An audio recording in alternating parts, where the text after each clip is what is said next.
그 후에 바울이 아덴을 떠나 고린도에 이르러 아굴라라 하는 본도에서 난 유대인 한 사람을 만나니 글라우디오가 모든 유대인을 명하여 로마에서 떠나라 한 고로 그가 그 아내 브리스길라와 함께 이달리아로부터 새로 온지라. 바울이 그들에게 감해 생업이 같으므로 함께 살며 일을 하니 그 생업은 천막을 만드는 것이더라. 안식일마다 바울이 회당에서 강론하고 유대인과 헬라인을 권면하니라. 실라와 디모데가 마게도냐로부터 내려오매 바울이 하나님의 말씀에 붙잡혀 유대인들에게 예수는 그리스도라 밝히 증언하니 그들이 대적하여 비방하거늘 바울이 옷을 털면서 이르되 너희 피가 너희 머리로 돌아갈 것이요 나는 깨끗하니라. 이후에는 이방인에게로 가리라 하고 거기서 옮겨 하나님을 경외하는 디도 유스도라 하는 사람의 집에 들어가니 그 집은 회당 옆이라.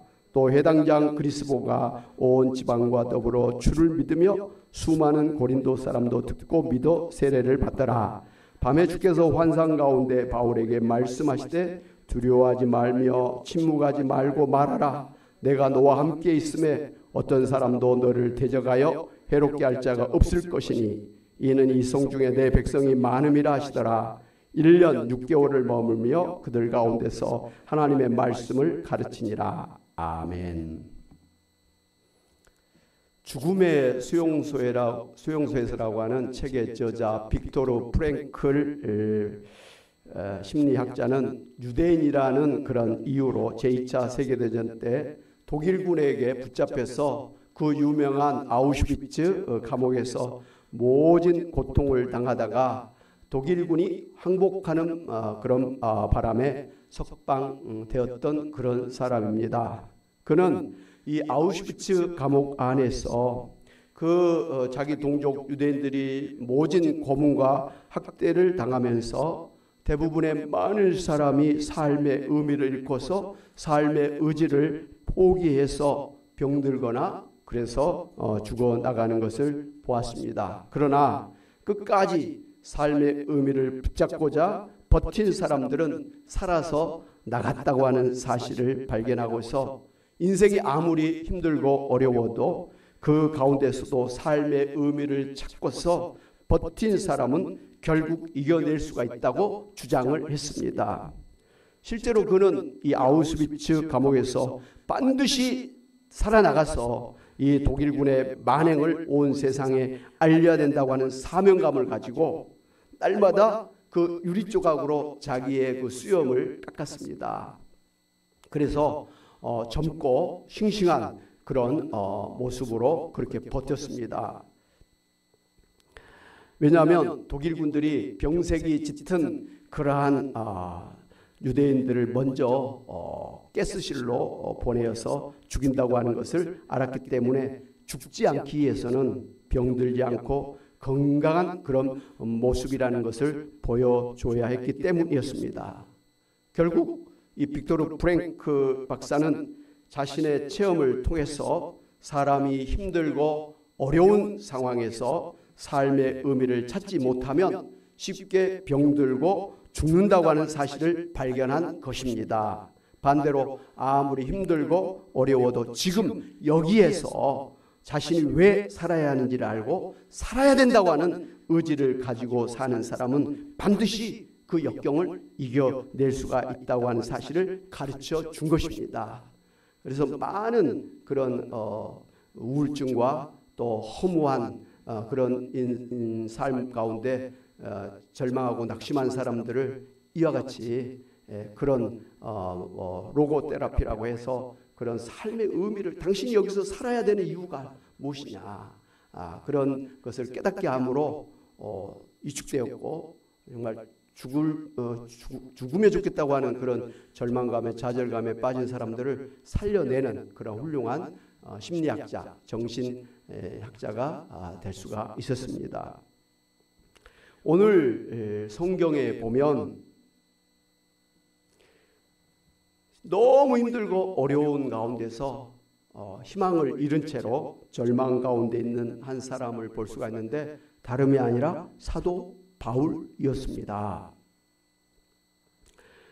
이 사도 바울이 오늘 성경에 보니까 고린도라고 하는 그리스, 지금도 그리스의 성지순례 가면 고린도라고 하는 도시가 있습니다. 그런데 그 당시에도 고린도는 굉장히 큰 그리스의 4대 도시 중에 하나로서 아주 문물 유통이 많이 되어지는 그런 상업 도시였었습니다. 그래서 도시가 제법 큰 그런 도시였었습니다. 바로 이곳에 오기 전에 사도 바울이 처한 상황을 우리가 먼저 알아야 될 것 같습니다. 사도 바울이 이제 예수님을 만나서 이방인의 사도라고 하는 사명을 받았죠. 그렇게 해서 바나바와 함께 안디옥을 출발해서 바나바의 고향인 구브로로 갔습니다. 그리고 구브로에서 버가라로 또 비시디아 안디옥으로 루스드라와 더베로 이렇게 쭉 주변 나라들을 이렇게 훑으면서 제1차 전도 여행을 했었습니다. 그 다음에는 이제 신라와 함께 아시아로 드로아에서 유럽으로, 유럽에서 빌립보, 또 데살로니가, 베레아, 그리고 아테네로 이렇게 쭉 나라를 옮겨가면서 2차 전도 여행을 했었습니다.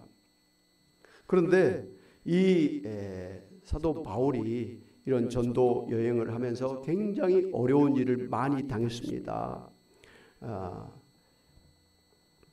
빌립보에서는 매를 맞아서 건강이 안 좋아졌습니다.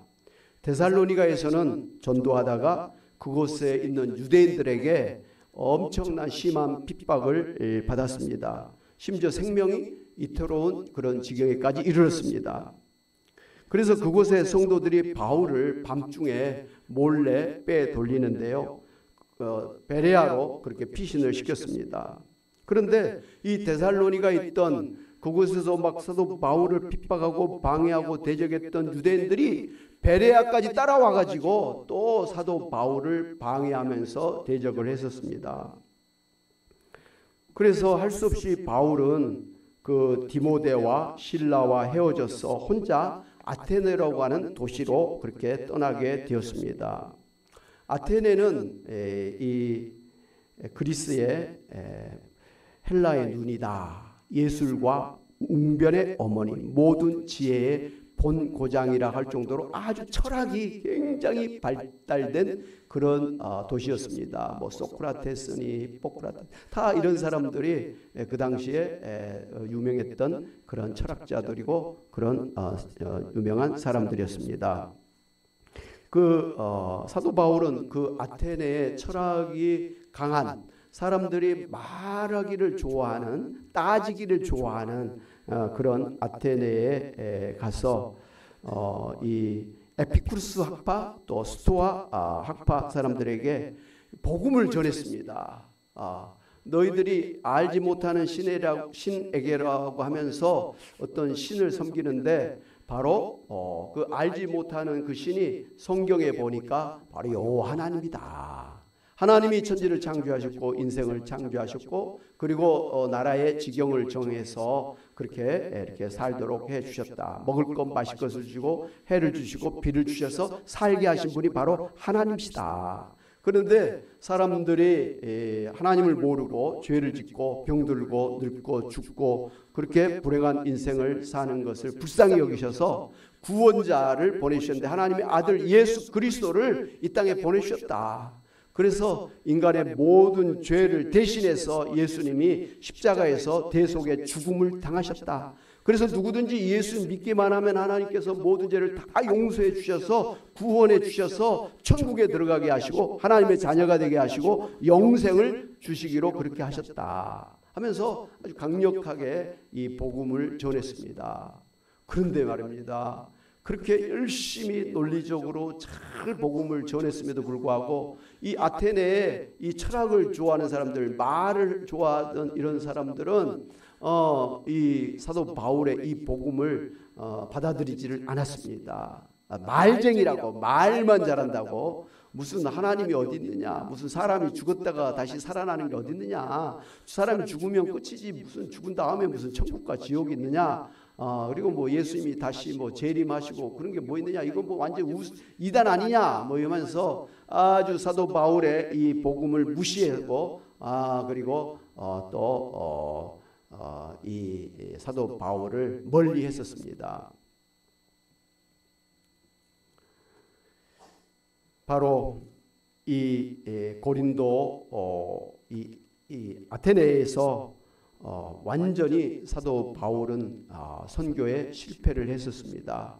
겨우 몇 사람 복음을 받아들인 사람이 있었지만 거기에서는 소위 가는 곳마다 교회를 개척을 했었는데 이 아테네에서는 교회를 개척하지를 못하고 너무 실망하고 상처를 받았습니다. 자기가 아는 모든 지식을 총동원해 가지고 이 철학자들에게 변론을 하면서 예수님을 증거하려고 했는데 이게 통하지 않는 거예요. 받아들이지 않는 거예요. 너무 낙심이 된 겁니다. 절망한 겁니다. 그래서 이 아테네를 떠날 수밖에 없었는데 이때 이 사도 바울은 내가 아무리 열심히 복음을 전해도 이게 통하지 않는구나. 전도가 안 되는구나, 선교가 안 되는구나, 교회를 세울 수가 없구나 하는 그런 절망감을 가지고 아테네를 떠났던 것입니다. 한마디로 의기소침해졌고 자신감을 완전히 잃어버린, 내가 앞으로 이런 사람들에게 어떻게 복음을 전하는 일을 할 수 있겠느냐, 그 자신의 그 선교사로서의 그런 일에 자괴감을 가진 그런 마음으로 아테네를 그렇게 쓸쓸하게 허무하게 떠나서 다음 도시로 간 게 오늘 바로 고린도라고 하는 도시였었습니다. 여러분이 많이 아신 것처럼 고린도에서는 그 미의 여신, 사랑의 여신이라고 하는 비너스, 오늘 또 로마 이름으로는 아프로디테라고 하는 거대한 여신의 신전이 있었습니다. 바로 그 신전에는 1000명의 사제가 있었는데요. 이 사제들이 그 사랑의 신을 만나도록 하기 위해서 자기들이 남자들과 하룻밤을 자는 그런 일을 통해서 사랑의 신을 만날 수 있게 해준다고 그렇게 했었습니다. 그러니까 한마디로 이 고린도의 이 신전의 사제들은 요즘 말로 하면 창녀들이었습니다. 이상하죠? 사랑의 신을 만나는데 자기들하고 잠을 자야 사랑의 신에게 나갈 수 있다. 뭐 이런 이상한 이야기를 했었습니다. 어찌됐든 이 고린도 도시는 이러한 식으로 아주 음란한 도시, 퇴폐한 그런 도시였었습니다. 그래서 그 당시에 이 고린도 같은 사람아, 이 고린도 같은 사람아 이렇게 한 말은 욕이었습니다. 그건 바로 이 방탕한 놈아, 이러한 욕으로 그렇게 통용이 됐었습니다. 그 정도로 이 고린도 교회는 부패하고 타락하고 성적으로 아주 음란한 그런 도시였었습니다. 그런데 이 사도 바울이 그걸 알고 이 고린도 교회를 왔습니다. 그래서 고린도 교회에 처음 이 사도 바울이 도착했을 때 어떤 마음이었느냐면 성경에 이제 고린도전서 2장 3절에 내가 너희 가운데 거할 때 약하며 두려워하며 심히 떨었노라 그랬습니다. 아주 처음에 고린도 교회에 왔을 때 아는 사람도 없지요. 또 그동안 자기를 도와줬던 실라와 디모데도 없죠. 호롤단신으로 이 낯선 고린도 땅에 왔었습니다. 그리고 이미 지쳤습니다. 아테네에서 선교에 실패를 했기 때문에 아주 낙심한 그런 상태로 왔었습니다. 자기가 뭘 해도 안 통한다고 하는 그런 절망감을 가지고 있었습니다. 그런데 이 고린도 교회니까 더 과간이거든요. 이거 완전히 정말 타락한 그런 도시였거든요. 그래서 이 음란한 도시, 타락한 도시 고린도에서 어떻게 전도하고 어떻게 선교를 할 수가 있겠는가, 그런 낙심한 마음이 있었습니다. 두렵고 떨리는 그런 마음으로 있었습니다.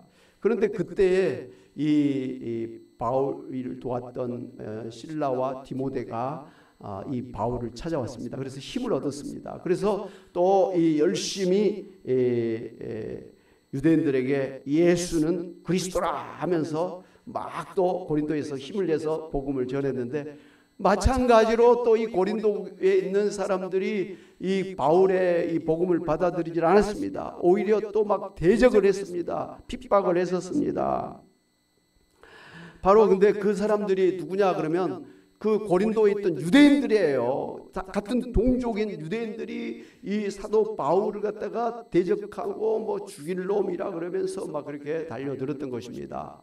그래서 바울이 또 낙심이 된 거예요. 야, 이게 참 이 고린도에서도 더 이상 이 복음을 전할 수가 없겠다. 낙심한 마음으로 바울이 그런 이야기를 합니다. 내 발에서 먼지를 털어버리겠노라. 너희 피가 너희 머리에 있을 것이다. 나는 너희에 대해서 깨끗하니라 하면서 이 고린도에서 이제 떠나겠다고, 그리고 나는 다시는 이제 유대인들에게는 복음을 전하지 아니하고 이방인에게 이제 가겠노라. 그렇게 선포를 했었습니다.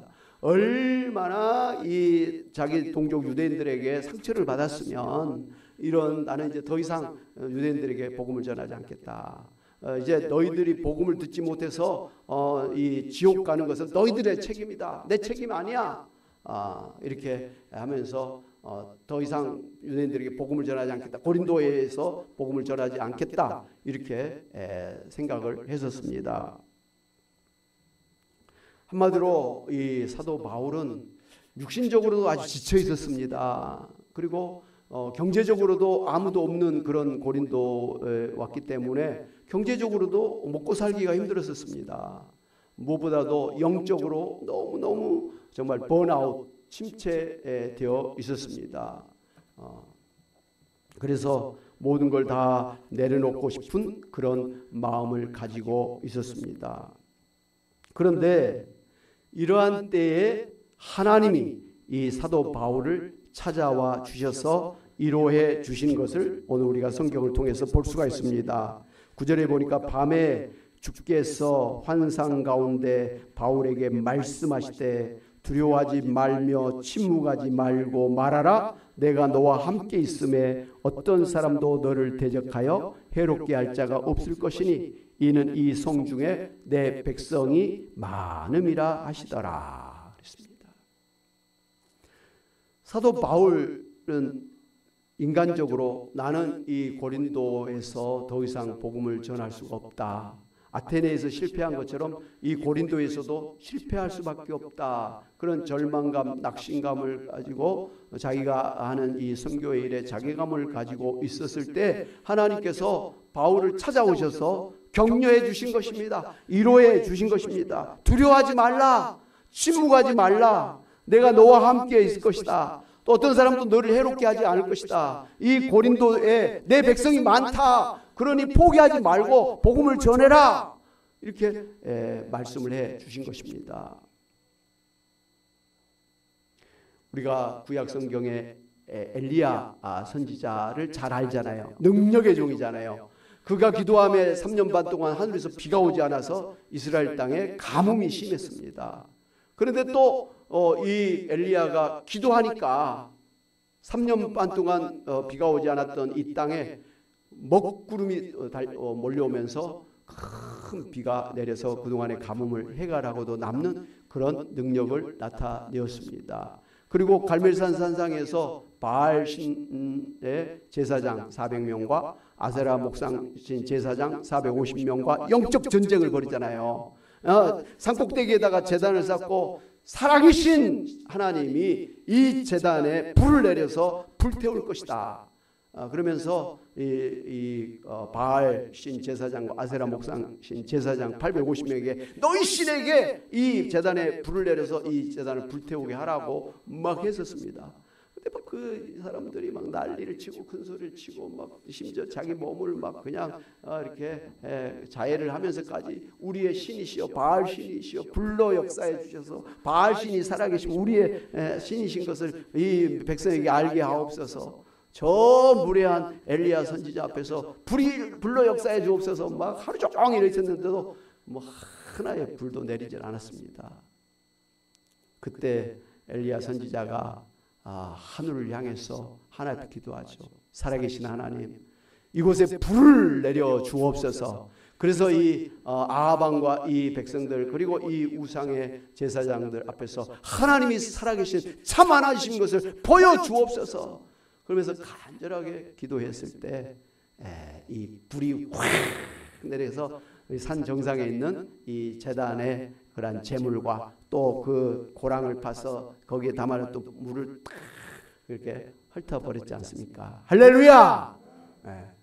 이렇게 엘리야가 정말 하나님의 그러한 능력 있는 신령한 종이었던 것을 우리는 잘 알고 있습니다. 그런데 이렇게 대승을 거두었던 이 엘리야 선지자가 아하방의 왕 이세벨이 이 엘리야 선지자를 가만두지 않겠다. 내가 반드시 저를 죽이겠다. 이렇게 왕도 아닌 왕후가 그런 말을 했단 말이죠. 그 말을 듣고 엘리야 선지자가 피신을 했는데 저 광야에 남쪽의 광야에 사막에 그렇게 혼자 도망쳤습니다. 그리고 그곳에 이 로뎀나무 조그만 나무의 그 그늘에 앉았다가 누웠다가 하나님 차라리 여기서 제가 죽었으면 좋겠습니다. 더 이상 살 용기가 없습니다. 하나님 이제 지쳤습니다. 이제 나이도 됐으니까 차라리 저를 죽여 주옵소서. 더 이상 살고 싶지가 않습니다. 번아웃 된 거예요. 아니 그런 대승을 거두었던 사람이 왜 갑자기 그 왕후 여자 한 사람이 내 엘리야를 가만두지 않겠다고 하는 그 말을 듣고 도망가가지고 이렇게 차라리 죽었으면 좋겠다고 이런 말을 했는지는 알 수가 없어요. 그런데 이해할 수 있는 면이 사람이 큰 일을 행하고 난 다음에는요 갑자기 이렇게 마음이 우울해진다고 합니다.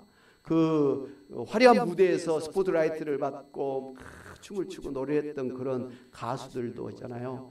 그 많은 사람들이 무대를 떠난 뒤에 혼자 이제 뭐 호텔에 이렇게 들어오면요 허전하다고 합니다. 오히려 막 더 기쁘고 막 신이 나야 되는데 허전한 마음이 있어가지고 그냥 쭉 늘어진다고 합니다. 그래서 술도 먹고 심지어는 뭐 마약도 하고 심지어는 뭐 이상한 일도 하고 뭐 이렇게 하면서 막 타락해지는 그런 일들이 있다고 합니다. 성공한 뒤에 오히려 사람이 확 허무해지는 그런 느낌을 갖는다. 그러니까 엘리야 선지자가 그런 영적으로 대승을 거두었음에도 불구하고 하늘에서 막 비가 내려오고 하늘에서 불이 내려오게 하는 그런 능력의 그런 일을 했음에도 불구하고 그 다음에 갑자기 허무한 허전한 마음이 들어가지고 그렇게 하나님이 이제 죽었으면 좋겠습니다. 더 이상 살고 싶지가 않습니다. 이렇게 하나님 앞에 기도했다라는 것이죠. 얼른 이해가 안 되지만 그러나 큰 일을 하고 난 다음에는 오히려 그런 허무한 마음이 생긴다더라. 왜 그렇게 하냐면 그런 큰 성공을 못 해봤기 때문에 뭐 그런다더라. 이렇게 말할 수밖에 없습니다. 어찌됐든 이런 엘리야에게 하나님께서 잠자고 있는 엘리야에게 찾아오셔서 마실 물과 또 먹을 떡을 주시면서 엘리야야 먹고 마시고 힘을 내라. 근데 또 그걸 먹고 마시고 또 다시 또 피곤에 떨어졌습니다. 또 하나님이 와서 또 깨워서 물도 마시게 하고 떡도 마시게 하면서 엘리야야 먹고 마시고 힘내라. 그래서 엘리야가 하나님 주시는 그 신령한 물과 양식을 먹고 일어나서 40야를 갖다가 뛰고 달려서 하나님의 산 호렙산에 가서 하나님 앞에 서게 된 것입니다. 그리고 이제 다음 사명을 받게 되는 것이죠. 엘리사 선지자를 임명하고 또 왕들을 축복하고 뭐 이런 일들을 하면서 이제 엘리사 선지자가 보는 앞에서 하늘에서 내려온 불말을 타고 불병거를 타고 슉 올라가는 그런 기적을 일으키면서 마무리한 걸 볼 수가 있습니다. 할렐루야. 엘리야는 죽음을 보지 아니하고 천국에 올라갔던 그런 사람인 것이죠.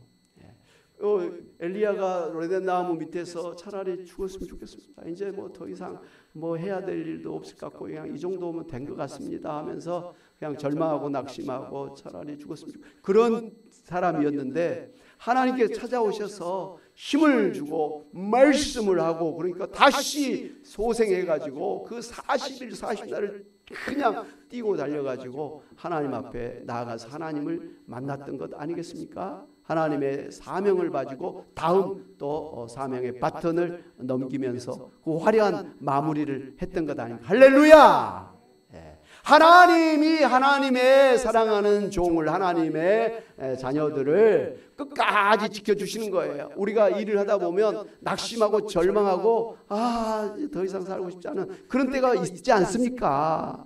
이번에도 어떤 그 가장이 뭐 얼마를 빚져가지고 그걸 갚지 못해서 자기 부인하고 자식 둘을 갖다가 차에 태워가지고 저 전라도 어디 섬에 가가지고 그냥 차에 그냥 문 잠궈가지고 바닷속에 빠져가지고 아이 둘도 죽고 자기 부인도 죽었다고 그럽니다. 근데 그 사람도 죽으려고 빠져들었는데 정신을 차려보니까 죽을 것 같아가지고 문을 열고 뛰쳐나왔다는 것 아니겠습니까? 이렇게 빚져가지고 우리가 이렇게 고생을 한 것보다는 차라리 우리 다 죽어버리자 뭐 이런 마음으로 수면제를 먹어서 자기 부인이랑 같이 우리 다 그냥 수면제 먹고 죽자 그렇게 했다고 합니다. 정작 그렇게 해놓고 자기만 쓰고 살아왔다. 이게 나쁜 남편이야, 나쁜 아버지야. 1억 뭐 몇천만 원이라고 하는 말인데 사람이 경제적으로 어려움을 당하고 또 몸에 막 병이 나고 또 주변 사람들에게 막 이렇게 그 이상한 말을 듣고 막 이런 비난을 받으면 차라리 그냥 끝내버리자 죽어 이런 마음이 생긴다고 합니다. 여러분도 뭐 그런 때가 한 번씩은 있지 않았을까요? 지금도 뭐 그런 마음을 갖고 계십니까? 어쨌든 우리가 살다 보면 그런 때가 한 번씩 있더라는 것이죠. 사도 바울도 가는 곳마다 개척을 해가지고 교회를 세우고 그렇게 1차, 2차, 3차, 4차, 5차 전도 여행을 했던 그런 훌륭한 이 신약성경에 27권인데 그중에 13권의 책을 쓴 사람이 사도 바울이잖아요. 대단한 초대교회의 기초를 튼튼하게 세웠던 사도인데도 불구하고 이런 차라리 죽었으면 좋겠다. 그냥 이제 더 이상 내가 복음을 전하지 않으면 싶다. 이런 마음을 가질 정도로 낙심하고 절망한 때가 어디라는 것이죠. 모세도 그랬고 하나님의 사람들이 한 번씩은 다 이런 때가 있었던 것 같아요. 근데 공통적으로 이 사람들이 그 위기를 극복한 것은 하나님이 찾아오신 거예요. 여호수아가 이 가나안 땅의 7 족속과 전쟁하기 위해서 이제 준비를 하는데 두려워 있었어요. 그런 때 하나님이 찾아오셔서 여호수아야 두려워하지 말라. 내가 너와 함께 할 것이다. 내가 밟는 모든 땅을 너에게 줄 것이다. 이렇게 하면서 또 힘을 주셨습니다. 모세가 두려워서 애굽의 바로 왕에게 나가는 것을 두려워할 때 지팡이를 주면서 또 내가 너와 함께 할 것이니까 두려워하지 말라 하면서 기적을 일으키면서 결국은 이스라엘 백성을 출애굽시켰지 않습니까? 하나님의 사람들이 다 한 번씩 어려운 일 당할 때는 그냥 하나님도 잊어버리고 차라리 여기서 끝냈으면 좋겠다. 뭐 천국이고 지옥이고 뭐고 다 필요 없고 그냥 빨리 끝냈으면 이런 마음을 갖는다는 것이죠. 그런데 너무 감사한 것은 하나님께서 그 어려운 때 찾아오셨다는 것입니다. 이게 중요한 거예요. 할렐루야. 내가 너희와 함께 할 것이다. 내가 세상 끝날까지 너희와 함께 할 것이다. 오늘 하나님이 우리에게 말씀하신 거예요. 엘리야 선지자나 이런 뭐 모세나 다윗에게만 한 게 아니에요. 오늘 예수 믿고 구원받은 모든 하나님의 사람들을 하나님께서는 내 딸이다, 내 아들이라고 생각하시면서 내가 오늘 너희를 구원해서 내가 너와 함께 하는데 세상 끝날까지 너희와 함께 할 것이다. 너 혼자 있는 게 아니야. 힘들고 어려운 때는 내가 너와 함께 있다고 하는 그런 말씀으로 우리를 찾아와서 이루어 주신 것입니다. 우리가 새벽마다 욥기서를 살펴보았지 않습니까? 그런데 욥이 알 수 없는 그런 고난을 당했잖아요. 자기 재산이 다 날아갔지요. 자식들은 다 죽어버렸죠. 자기 몸에 병이 났지요. 그리고 주변 사람들은 다 떠났지요. 심지어 자기 부인마저도 그냥 그랬죠. 그러니까 정말 어려운 이게 사는 게 아니잖아요.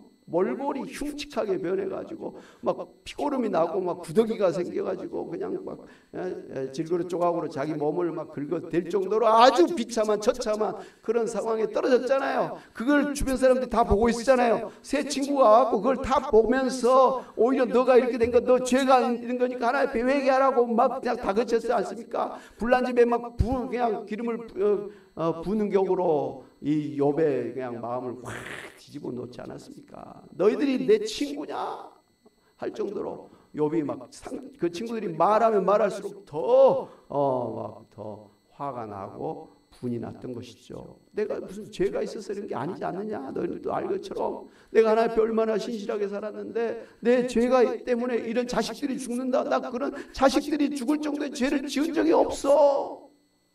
이건 나도 몰라. 이건 하나님이 하시는 일이야. 나는 하나님이 왜 나한테 이런 일을 하는지는 몰라. 그러나 하나님이 다 내 인생을 주관하시고 인도하시니까 결국은 하나님은 나를 합력의 소원을 이루시고 복을 주시는 하나님이시니까 내가 복을 받을 때도 할렐루야 감사했지만 내가 지금 이런 화를 당할 때도 하나님의 그 섭리를 내가 인정하기 때문에 감사하고 기뻐할 수밖에 없지 않느냐.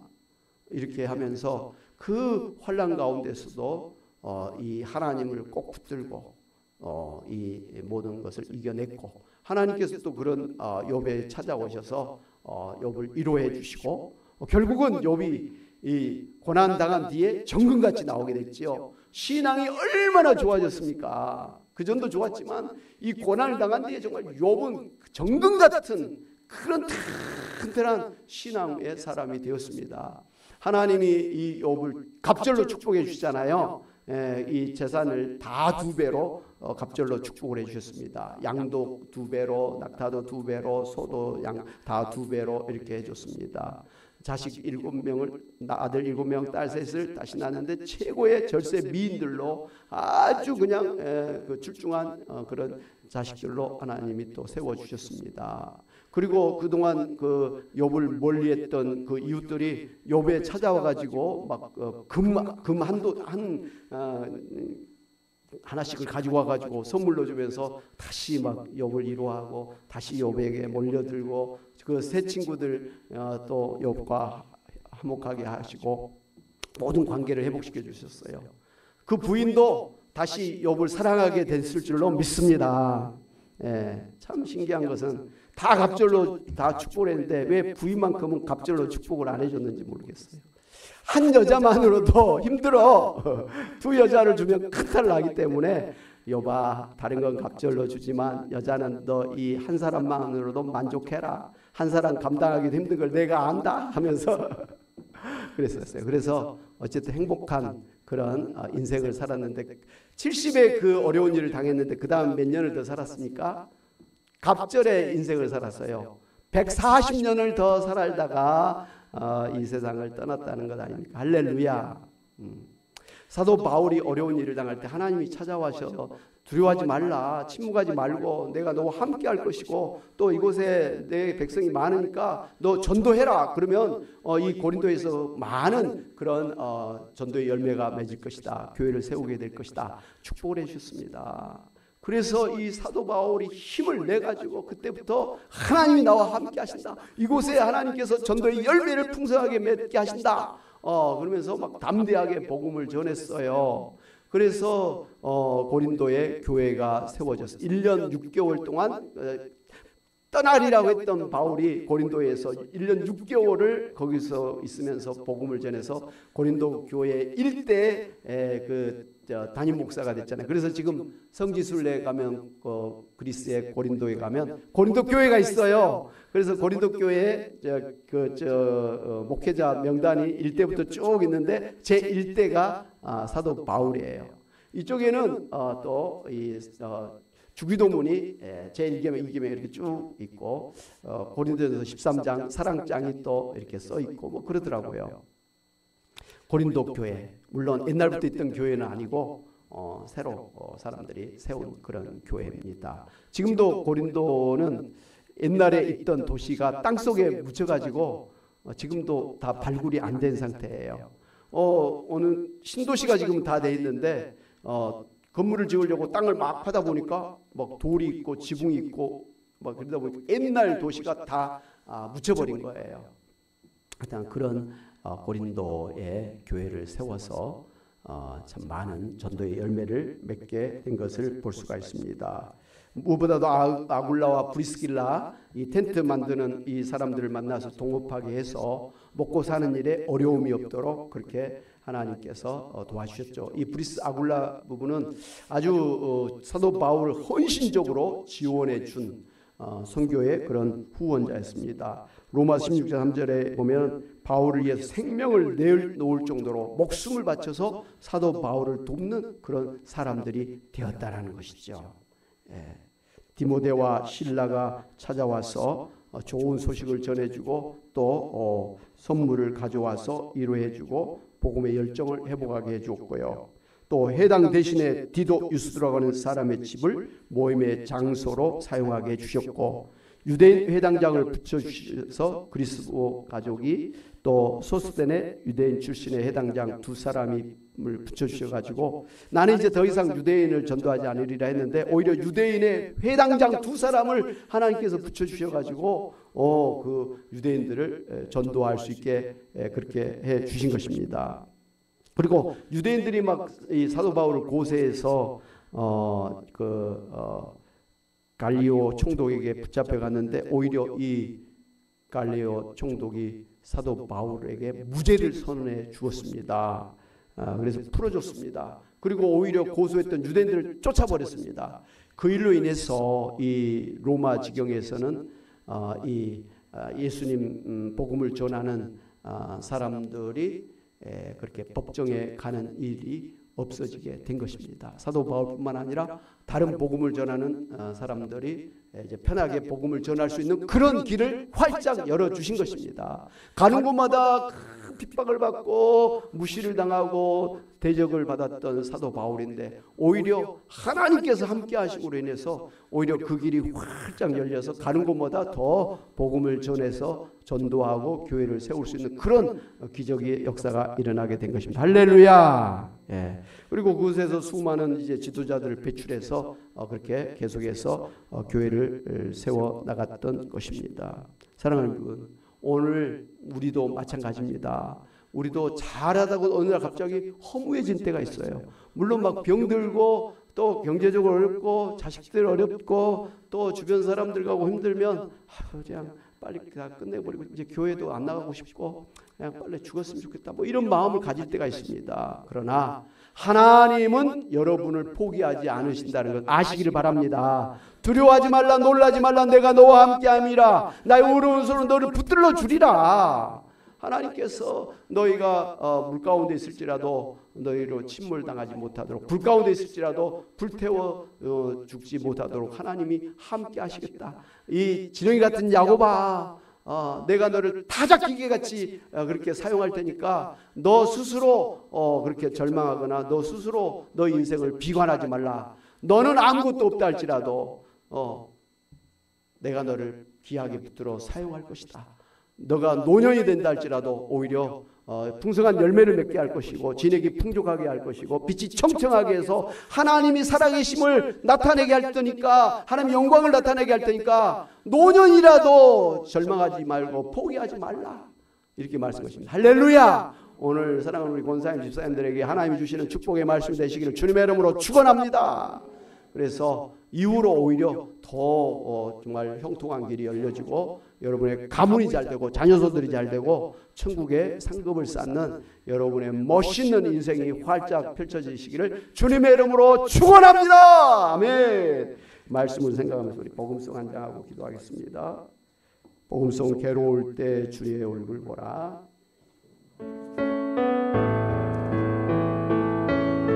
이 시간 주님을 여러분과 함께 하십니다. 놀라지 말라, 두려워하지 말라, 내가 너와 함께 하신다고 말씀하십니다.